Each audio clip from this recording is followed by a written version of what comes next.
నమస్కారం వార్తలకు స్వాగతం. ముందుగా ముఖ్యాంశాలు. Congress leader Jeevan Reddy press meet, పలు అంశాలపై వివరణ.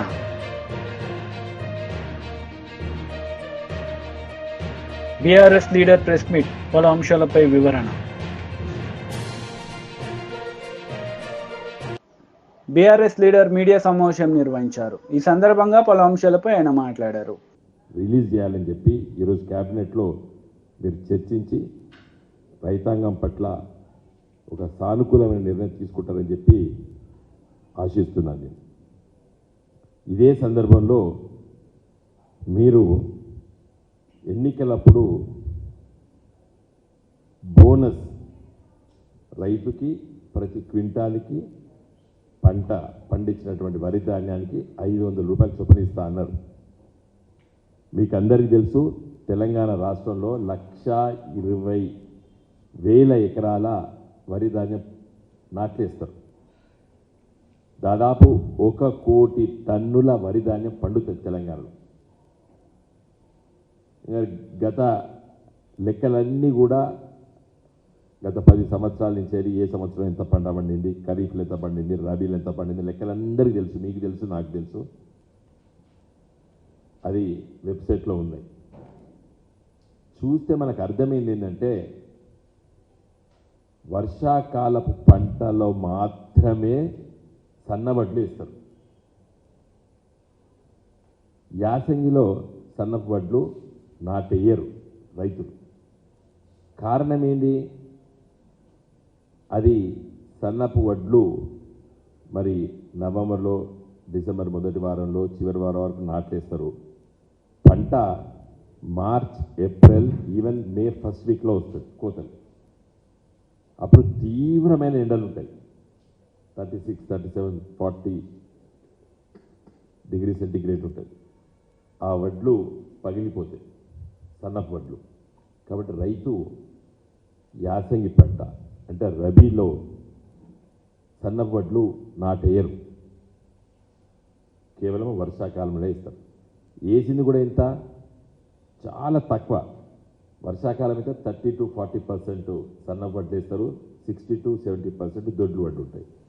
ఇంకా యాసంగి, రబీలు అయితే 10% కూడా వేయరు. ఏది సన్నపు వడ్లు, 90% దొడ్డు వడ్లు వేస్తారు. మీకు తెలుసు, తెలంగాణ వ్యవసాయ విశ్వవిద్యాలయం ప్రొఫెసర్ జయశంకర్ గారి పేరు మీద ఉన్నటువంటి విశ్వవిద్యాలయం లోపల కొత్త కొత్త వంగడాలను తీసుకొచ్చారు. కూనారముని, జై శ్రీరామ్, తెలంగాణ మసూరి, ఇలాంటివన్నీ కూడా ఉన్నాయి. అవి ఎట్లా కేటగరైజ్ చేస్తారు? అవి దొడ్డ, సన్న అనేది ఇంతవరకు కొన్ని వడ్ల కొన్ని కేటగిరీస్ తేల్చలేదు. ఇంకా నెంబర్స్ ఉన్నాయి, అవన్నీ ఆ రకాలే. అదో పెద్ద కన్ఫ్యూజన్ ఉంది ఇప్పుడు. మీరు 500 రూపాయలు సన్నపు వడ్లకు మాత్రమే ఇస్తా అన్నదంటే ఎగ్గొట్టడానికి అన్నారు. మీరు కేవలము దాన్ని మీరు బోనస్ బోగస్ కోసం, బోనస్ బోగసే మీరు అట్లా ఆలోచిస్తే, చిత్తశుద్ధికి రైతుకి, నిజంగా పంట పండించినటువంటి రైతుకి మీరు బోనసే ఇవ్వదలుచుకుంటే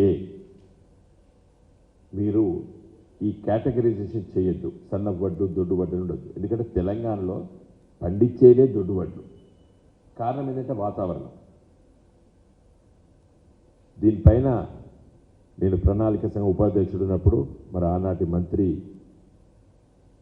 నిరంజన్ రెడ్డి గారు, వ్యవసాయ శాఖ అధికారులు, సైంటిస్టులు అందరం కూర్చొని ఆలోచించడం. అసలు ఈ మనకు ఉన్నటువంటి వాతావరణం పట్టుకొని ఏదైనా రబీ అంటే యాసంగి పంట ప్రీపోన్ చేసుకోవచ్చా? కేసీఆర్ గారు చాలా సీరియస్గా ఆలోచించారు దీని మీద. చలికాలం నాటు వేసిన తర్వాత పెరగదు, చలికి పెరగదు. కాబట్టి లేట్ ప్లాంటేషన్ జరుగుతుంది. లేట్ ప్లాంటేషన్ అయ్యేసరికి ఇల్లు లేట్గా మార్చ్ ఎండింగ్, ఏప్రిల్, మేలో పోతుంది. పోయేసరికి ఎండ తీవ్రత అవుతుంది. కాబట్టే వడ్లు పగిలిపోయి నూకలైతుంది. కాబట్టి దీన్ని ఏ విధంగా అరికట్టాలని చెప్పి రీసెర్చ్ చేయమని చెప్పి కూడా మరి ఆనాటి ప్రభుత్వము కేసీఆర్ గారి నాయకత్వాన నిరంజన్ రెడ్డి గారు, నేను ప్రణాళిక సంఘం ఉపాధ్యక్షుడిగా సైంటిస్టులతో చర్చించడం, జగిత్యాల, అదేవిధంగా మన కూనారం, మన agricultural Warangal research station and agricultural university Rajendra Nagar ఇలా డిస్కస్ చేసినాం. కాబట్టి మీ మనసు పెట్టండి, మనసు పెట్టి ఆలోచించాలి దీని మీద. ఊరికే గడబడి చేసి తిట్ల వర్షంతో సమస్య పరిష్కారం కాదు ఇది. తిట్ల వర్షంతో సమస్య పరిష్కారం కాదు, కొంచెం సీరియస్గా ఉండాలి దీని మీద.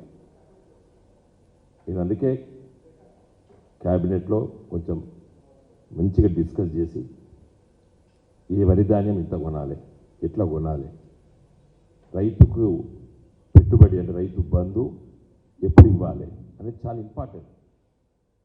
మీరు ఇచ్చినటువంటి మొదటిదానికి ఇచ్చేది. కాంగ్రెస్ నేతలు మీడియా సమావేశం నిర్వహించారు. ఈ సందర్భంగా పలు అంశాలపై వారు మాట్లాడారు. ముందు జరుగుండేదని చెప్పంటున్నాను. జాప్యం కావడానికి కారణం ఏదైతున్నదో ఒక విధంగా దీన్ని దేశంలో మత విద్వేషాలు ఎచ్చగొట్టబడే విధంగా రాజకీయ స్వార్థాన్ని మలుచుకునే ప్రయత్నం చేయడంతో ఈ అంశము ఇవాళ ఇంత తీవ్రతరమైందని చెప్పంటున్నాను.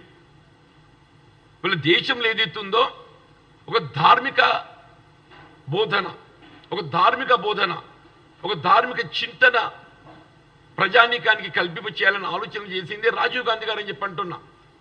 It was the Rajiv Gandhi when he was prime minister. వాళ్ళు మీకు దూరదర్శన్లో ఏదైతుందో రామాయణ మహాభారత్ సీరియల్స్ టెలికాస్ట్ చేయబడ్డది. ఎప్పుడు టెలికాస్ట్ చేయబడ్డది? Rajiv Gandhi was prime minister. వీళ్ళు రామాయణ మహాభారత్ ధార్మిక ఆలోచన విధానం సమాజానికి తెలియపబడే విధంగా, హిందూ ధార్మిక ఆలోచన విధానం సమాజం తెలియజెప్పబడే విధంగా ఏదైతుందో దూరదర్శన్లో టెలికాస్ట్ చేయబడ్డది.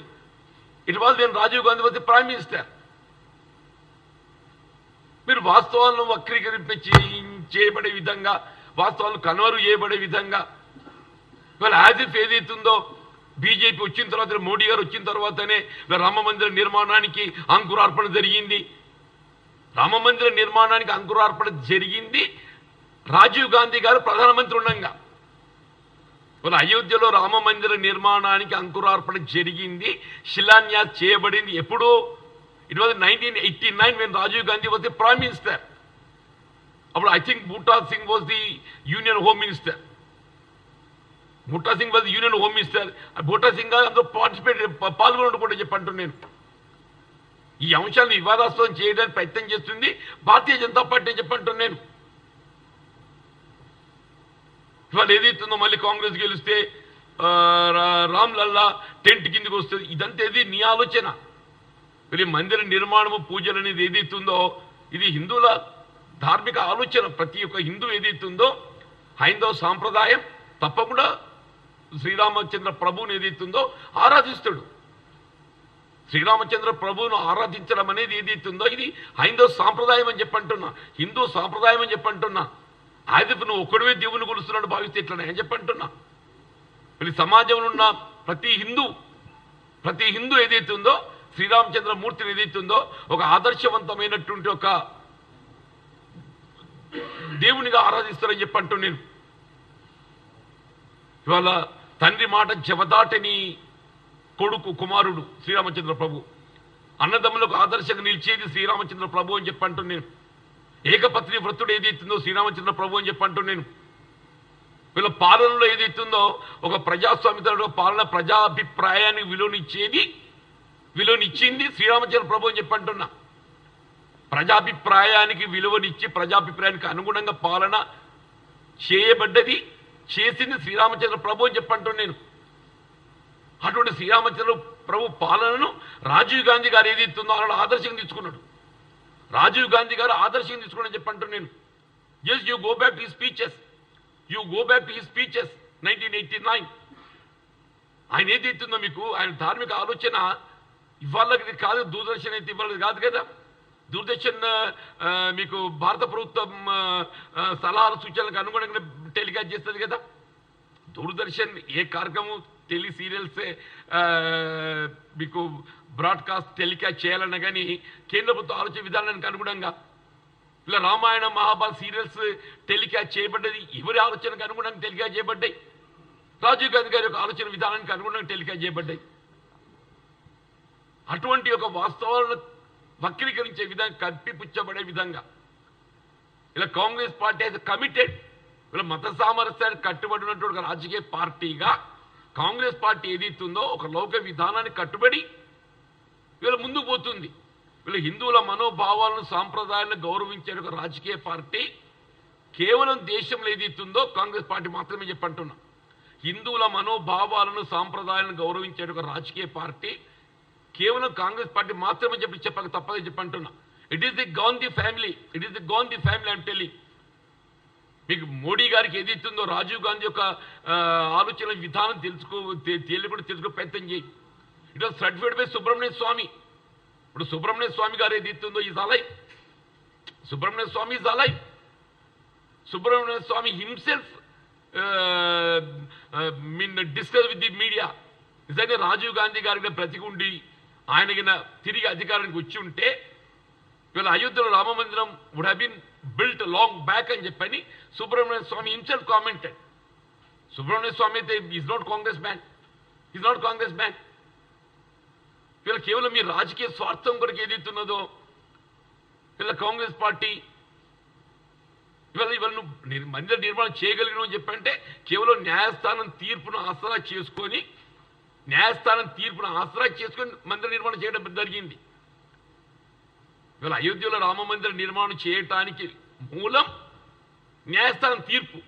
ఆనాడైనా ఈనాడైనా రాజీవ్ గాంధీ గారు ఏదైతుందో అయోధ్యలో రామ మందిరం రామ్లల్లా దర్శనానికి అనుమతి ఇవ్వడానికి నిర్ణయం తీసుకున్నది న్యాయస్థానం తీర్పులకు అనుగుణంగా.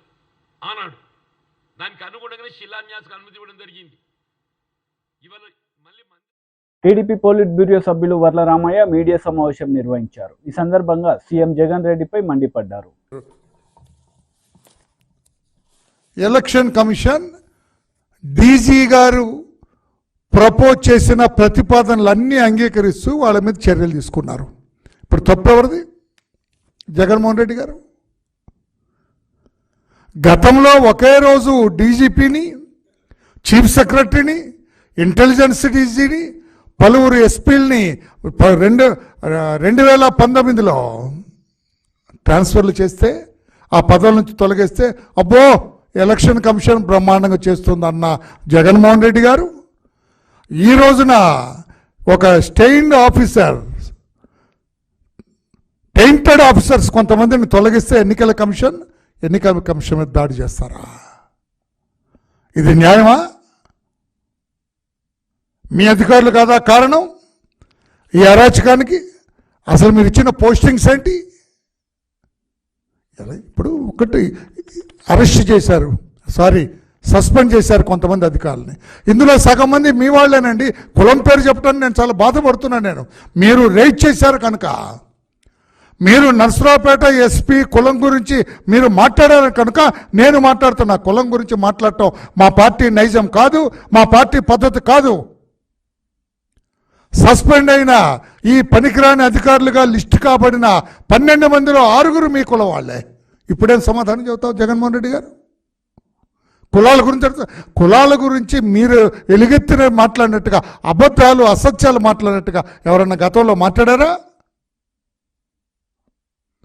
2 డిఎస్పీలని కమ్మారునేస్తానండి.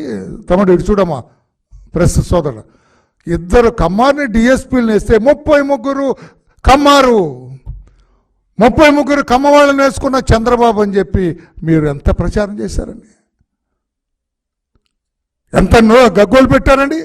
అదే మీరు ముఖ్యమంత్రిగా మీ శాసనసభలో 2 కమ్మారు డిఎస్పీలు అని చెప్పారు మీరు సభానాయకుడిగా ఉన్నప్పుడు. ఎంత సిగ్గుచేటు!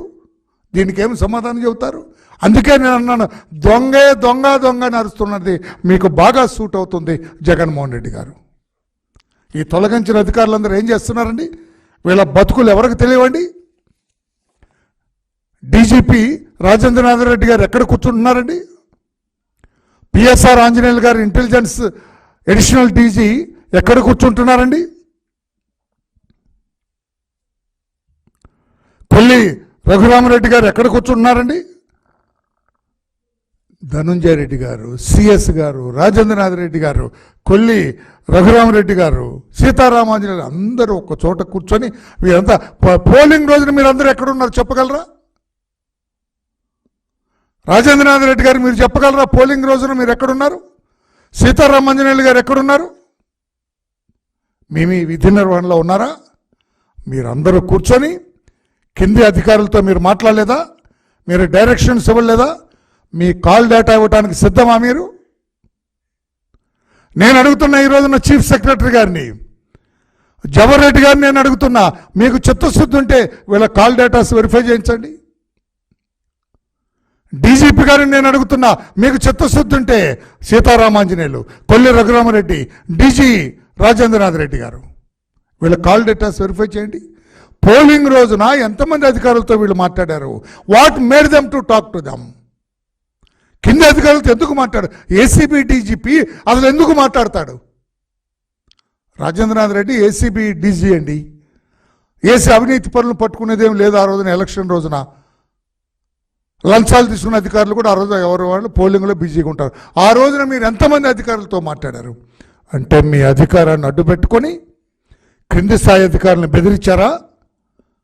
వైఎస్ఆర్ పార్టీకి అనుకూలంగా చేయమని ఇన్స్ట్రక్షన్స్ ఇచ్చారా? లేకపోతే మీ అధికారాన్ని ఉపయోగించి వాళ్ళని ఇబ్బంది పెడతామని బెదిరించారా? ఏం చేశారు? మీ కాల్ డేటా తీయండి. మీకు ధైర్యం అంటే మీ కాల్ డేటా బయట పెట్టమని చెప్పి కూడా నేను అడుగుతున్నాను. నేను ఇంత నలుపు మీ దగ్గర పెట్టుకొని ఎలక్షన్ కమిషన్ మీద పడాలని చూడటం ఎంతవరకు న్యాయం అని చెప్పి కూడా నేను అడుగుతున్నా. ఈ అరాచకాలన్నిటికీ కారణం వైఎస్ఆర్ కాంగ్రెస్ పార్టీ, జగన్మోహన్ రెడ్డి గారు. మీరు మీ అధికార దాహం కారణం, మీ అవినీతి సామ్రాజ్యం కారణం, మీ నేర చరిత్ర కారణం, మీ రక్త చరిత్ర కారణం. లేకపోతే ఇన్నాక చేయాలంటే మాచర్లలో వేర్ ఈజ్ అవర్ ఎమ్మెల్యే? ఈ రోజున ఎక్కడున్నాడు ఎమ్మెల్యే? పిన్నెల్లి రామకృష్ణారెడ్డి గారు ఎక్కడున్నాడండి? అతని తమ్ముడు వెంకట్రామరెడ్డి వేర్ ఈజ్ హి? వీళ్ళిద్దరిని హౌస్ అరెస్ట్ చేస్తే పోలీసులు కళ్ళు కప్పి పారిపోయారు. పారిపోయి ఎక్కడికి వచ్చారు? They have come down to CMO's office, chief minister ఆఫీస్కి వచ్చారు. బీజేపీ లీడర్ మీడియా సమావేశం నిర్వహించారు. ఈ సందర్భంగా పలు అంశాలపై ఆయన మాట్లాడారు. చెప్పాము మేనిఫెస్టోలో మీరు సన్నవడ్లు దొడ్డు వడ్లు అని చెప్పలేదు. ప్రతి క్వింటాల్కి మీరు 500 రూపాయలు బోనస్ ఇస్తామన్నారు.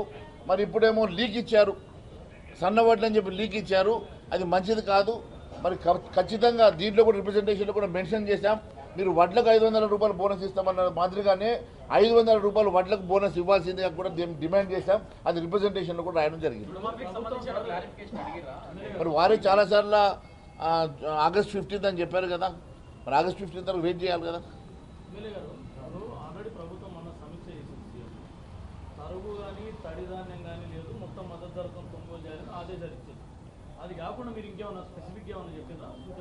అది ఆదేశాలు ఇచ్చినా కూడా ఇంప్లిమెంట్ గ్రౌండ్లో జరుగుతలేదు. మీరు దీన్ని స్పెసిఫిక్ రివ్యూ చేయాల్సినటువంటి అవసరం ఉన్నది. మరి ఇక్కడ ఉన్నటువంటి మంత్రి గారు ఏం ఆదేశాలు ఇస్తూ ఉన్నారో, మరి మీరు ఏ రకంగా ఇది చేస్తూ ఉన్నారో మంత్రి గారిని కూర్చోబెట్టుకొని అధికారులను పిలిపించుకొని దీన్ని స్పెసిఫిక్గా రివ్యూ చేసి గ్రౌండ్ రియాలిటీస్ మీరు వాస్తవాలు తెలుసుకొని అక్కడ ఖచ్చితంగా 1 కిలో కూడా తరుగు లేకుండా గతంలో మీరు ఏదైతే చెప్పారో అదే మాదిరిగా కొనుగోలు చేయాల్సిందిగా మేము మరి వారికి చెప్పడం జరిగింది. వారు కూడా అధికారులను వెంటనే పిలిపించుకొని మాట్లాడడం జరిగింది.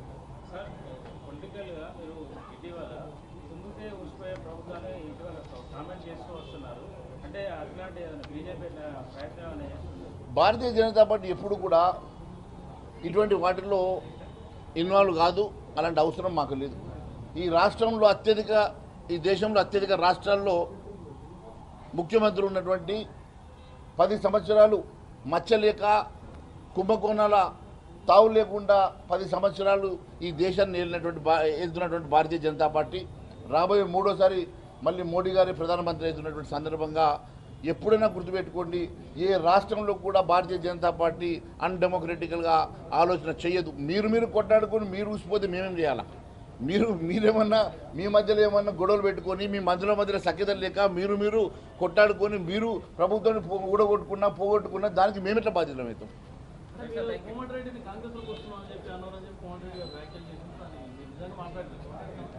కోమటి రెడ్డి అంటే బీజేపీకి వస్తాడున్నా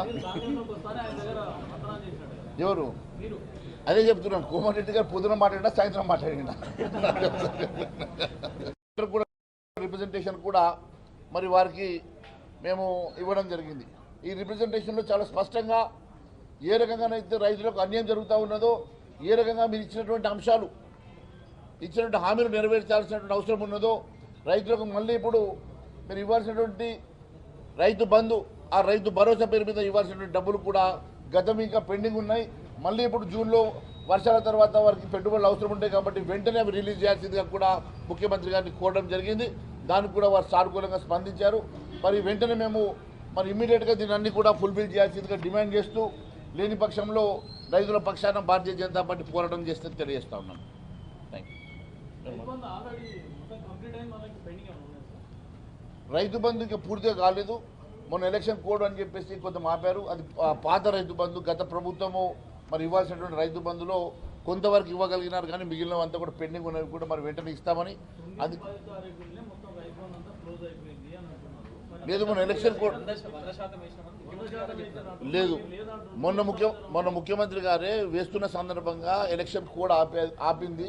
నేను కేవలము కొంతవరకు ఇవ్వగలిగినాము, మిగిలినవంతా కూడా పెండింగ్ ఉన్నాయి కూడా వెంటనే ఎలక్షన్ కోడ్ తర్వాత ఇస్తామని చెప్పారు కదా. దాంతోపాటు ఇప్పుడు కొత్తగా వేయాల్సినటువంటి రైతు భరోసా, ఇప్పుడు ప్రభుత్వం ఇవ్వాల్సిన రైతు భరోసా కూడా గతంలో మన 5 ఎకరాలకు 10 ఎకరాలకు రిస్ట్రిక్ట్ చేయకుండా మీరు ఇస్తామన్నటువంటి రైతు భరోసాని పూర్తిగా గత ప్రభుత్వం ఇచ్చినట్టుగా అందరికీ వర్తింపజేసే విధంగా మీరు మేనిఫెస్టోలో పెట్టిన విధంగా 15,000 కాడికి కూడా మీరు రైతు భరోసాను వేయాల్సిందిగా మేము డిమాండ్ చేశాము. ఖచ్చితంగా మరి వెంటనే వేయడం వల్లనే రైతులకు లబ్ధి జరుగుతుంది, పెట్టుబడి సాయం కింద పనికొస్తుంది. ఎందుకంటే ఒకవైపు మనము బీఆర్ఎస్ లీడర్ మీడియా సమావేశం నిర్వహించారు. ఈ సందర్భంగా పలు అంశాలపై ఆయన మాట్లాడారు.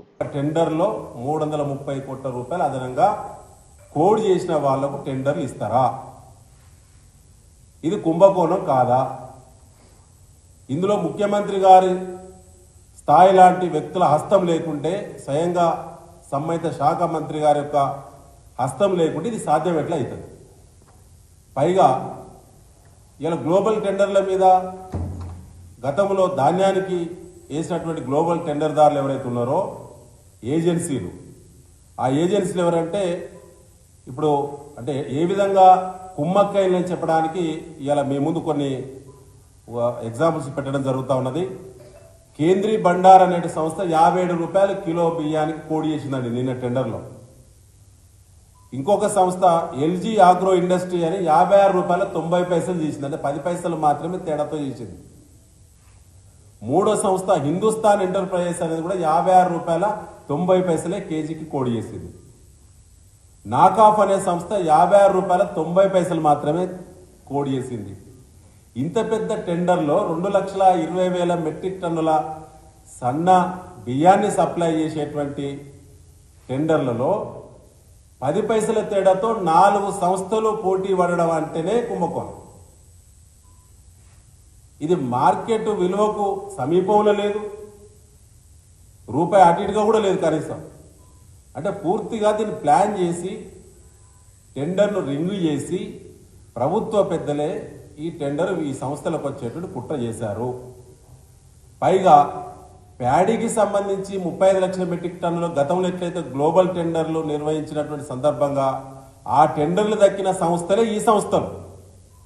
అంటే ప్యాడీకి ఏ టెండర్లు ఎవరికైతే దక్కినాయో ఆ సంస్థలకే మళ్ళా 2,20,000 మెట్రిక్ టన్నుల సన్న బియ్యం సరఫరా సంబంధించి కూడా ఇవాళ కిలోకి 15 రూపాయల అదనపు ధర చెల్లిస్తూ వాళ్ళకు టెండర్లు వచ్చేటువంటి విధంగా ఇవాళ కాంగ్రెస్ పార్టీ ప్రభుత్వము ఇవాళ ప్రయత్నం చేస్తూ ఉన్నది. కాబట్టి దీంట్లో దాదాపుగా 1000 కోట్ల పైచిలుకు కుంభకోణం జరుగుతూ ఉన్నది. రైస్ మిల్లుల దగ్గర అదనంగా టెండర్లు తెలంగాణ ప్రభుత్వం పౌర సరఫరాల శాఖ ఇచ్చింది. ప్రైవేట్ వాళ్ళు టెండర్ దక్కించుకున్నారు. టెండర్ ధర పోగా అదనంగా డబ్బులు వసూలు చేయడము క్వింటాల్కి 230 రూపాయలు అంటేనే ఆ డబ్బులు ఢిల్లీకి కట్టాలి, అధికారులకు కట్టాలి, తర్వాత ముఖ్యమంత్రి పేషికి కట్టాలి, సంబంధిత మంత్రి కట్టాలి అనేటువంటి విధంగా రైస్ మిల్లర్లను వేధింపులకు గురి చేస్తున్నటువంటి టెండర్ దారులపైన చర్య తీసుకోవాలి. పైగా ఎక్స్టెన్షన్ గురించి ఒక కుట్ర జరుగుతూ ఉన్నది. ఎక్స్టెన్షన్ కూడా వాళ్ళకి ఇవ్వాలని, వాళ్ళకు ఇచ్చినటువంటి టైం కూడా అయిపోయింది. వాళ్ళకి 3 నెలల టైంలో వాళ్ళు డబ్బులు కట్టాలి. డబ్బులు కట్టలేదు ప్రభుత్వానికి. వాళ్ళపైన చర్యలు తీసుకోవాల్సింది పోయి వాళ్ళకి ఎక్స్టెన్షన్ ఇచ్చేటువంటి ప్రయత్నం చేస్తూ ఉన్నారు సివిల్ సప్లై శాఖ మంత్రి ఉత్తమ్ కుమార్ రెడ్డి గారు, సంబంధిత కమిషనర్ గారు కూడా, డిఏ చౌహాన్ గారు ఐపీఎస్ ఆఫీసరు. వారు తప్పకుండా కూడా మరి రూల్స్ అన్ని కూడా ఒకసారి రివ్యూ చేసుకోవాలి. ఇవాళ ఇన్ టైంలో డబ్బులు కట్టినటువంటి టెండర్దారులపైన చర్యలు తీసుకోవాల్సింది పోయి వారికి ఈఓటీ ఇవ్వడం అనేటువంటి ప్రయత్నం చేసేటువంటి ఫైల్ నడుస్తుంది. అది సరైనది కాదు. దాని వెనుక భారీ కుంభకోణం ఉన్నది. ఇలా రైస్ మిల్లర్లను ఎవరిని అడిగినా చెప్తారు. ఇవాళ 57 రూపాయలు కోడి చేసిన సన్నబియ్యము రైస్ మిల్లర్లు కాన్సెంట్ ఇచ్చిండ్రు సివిల్ సప్లైస్ డిపార్ట్మెంట్కి. ఏమని, మేము 42 రూపాయల నుంచి 45 రూపాయల వరకు వివిధ రకాల మరి సన్నబియ్యాన్ని మేము సప్లై చేస్తాము అని చెప్పి.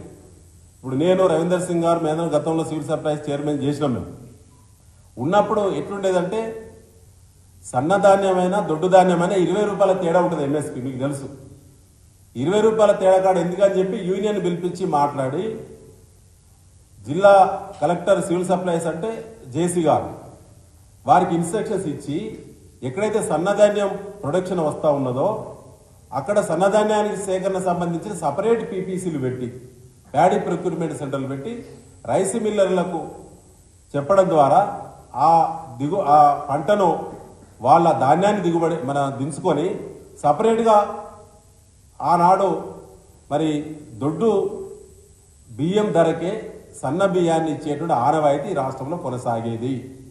కానీ వాళ్ళ సరికొత్త పద్ధతిలో టెండర్లు అని చెప్పారు. కిలోకు 15 రూపాయలు మార్కెట్ ధర కంటే పెంచారు. సో దీని మీద రేపు ఇవాళ అధికారాలు ఉంటే పోతాయి, కానీ అధికారులు ఇలా జాగ్రత్త వహించాల్సిన అవసరం ఉంటుందనే విషయాన్ని ఈ సందర్భంగా మీ ద్వారా తెలంగాణ ప్రజానీకానికి చెప్పదలుచుకుని దీని మీద వ్రాతపూర్వకంగా చీఫ్ సెక్రటరీ గారికి, కమిషనర్ సివిల్ సప్లైస్కి వ్రాతపూర్వకమైన ఫిర్యాదు భారత రాష్ట్ర